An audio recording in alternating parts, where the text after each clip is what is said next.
ಭಾರತದಲ್ಲಿ ಕಾಣುತ್ತಿರುವ ವರ್ಷದ ಒಂದೇ ಒಂದು ಗ್ರಹಣ ಎಂದು ಇದನ್ನ ಕರೆಯಬೇಕೋ ಬೇಡವೋ ಗೊತ್ತಿಲ್ಲ. ಖಗ್ರಾಸ ಚಂದ್ರಗ್ರಹಣ ನಡೆಯುತ್ತೆ ನಿಜ, ಆದರೆ ಭಾರತದವರೆಗೆ ಇದು ಅಂತ ವಿಸ್ಮಯಕಾರಿಯಾಗಿ ಗೋಚರಿಸುವುದಿಲ್ಲ. ಕೇವಲ 8% ಮಾತ್ರ ಗೋಚರವಾಗುತ್ತೆ. ಅದರಲ್ಲೂ ಗ್ರಹಣ ಅಂತ್ಯಕಾಲದಲ್ಲಿ ಸ್ವಲ್ಪ ಹೊತ್ತು ಕಾಣಿಸುತ್ತೆ ಎಂದು ನಾಳೆ ಗೋಚರಿಸಲಿರುವ ಚಂದ್ರಗ್ರಹಣದ ಬಗ್ಗೆ ಡಾಕ್ಟರ್ ಎ.ಪಿ. ಭಟ್ ಅವರು ವೈಜ್ಞಾನಿಕ ವಿಶ್ಲೇಷಣೆ ಮಾಡಿದ್ದಾರೆ. ಗ್ರಹಣ ಅಂತ್ಯಕಾಲದಲ್ಲಿ ನಮ್ಮ ಭಾಗದಲ್ಲಿ ಚಂದ್ರೋದಯ ಆಗುತ್ತೆ. 3:20ಕ್ಕೆ ಗ್ರಹಣ ಆರಂಭವಾಗುತ್ತೆ. 4:34ಕ್ಕೆ ಖಗ್ರಾಸ ಪ್ರಾರಂಭವಾಗುತ್ತೆ. 5:32ಕ್ಕೆ ಖಗ್ರಾಸ ಗ್ರಹಣ ಮುಗಿಯುತ್ತೆ. 6:47ಕ್ಕೆ ಗ್ರಹಣವೇ ಮುಗಿಯುತ್ತೆ.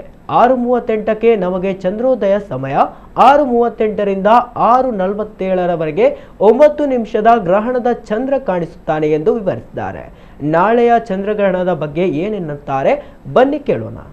ಮಾರ್ಚ್ 3 ಹುಣ್ಣಿಮೆ, ಒಂದು ಚಿಕ್ಕ ಚೊಕ್ಕ ಗ್ರಹಣ ಬಂದಿದೆ. ಅದು ಚಂದ್ರಗ್ರಹಣ. ಇದನ್ನು ಚಿಕ್ಕ ಚೊಕ್ಕ ಚಂದ್ರಗ್ರಹಣ ಅಂತ ಯಾಕಂತ ಹೇಳಿದೆ ಅಂತ ಹೇಳಿದ್ರೆ, ಚಂದ್ರೋದಯ ಹೊತ್ತಿಗೆ ಚಂದ್ರ ಗ್ರಹಣ ಹಿಡ್ಕೊಂಡು ಮೇಲೆ ಬರ್ತಾನೆ. ಎಷ್ಟು? ಬರೇ 9 ನಿಮಿಷ.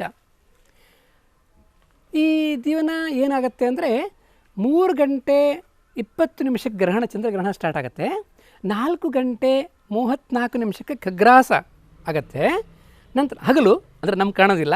ನಂತರ 5 ಗಂಟೆ 32 ನಿಮಿಷಕ್ಕೆ ಗ್ರಹಣ ಮುಗಿಯುತ್ತೆ. ಈ ಖಗ್ರಾಸದ ಆ ಕಡೆ ಈ ಕಡೆ ನಾವು ಪಾರ್ಷಿಯಲ್ ಲೂನಾರ್ ಎಕ್ಲಿಪ್ಸ್ ಅಂತ ಹೇಳ್ತೇವೆ, ಅಂದರೆ ಪಾರ್ಶ್ವ ಚಂದ್ರಗ್ರಹಣ. ಹಾಗೆ ಪಾರ್ಶ್ವ ಚಂದ್ರಗ್ರಹಣ 5 ಗಂಟೆ 32 ನಿಮಿಷದಿಂದ 6 ಗಂಟೆ 47 ನಿಮಿಷದವರೆಗೆ ಇದೆ.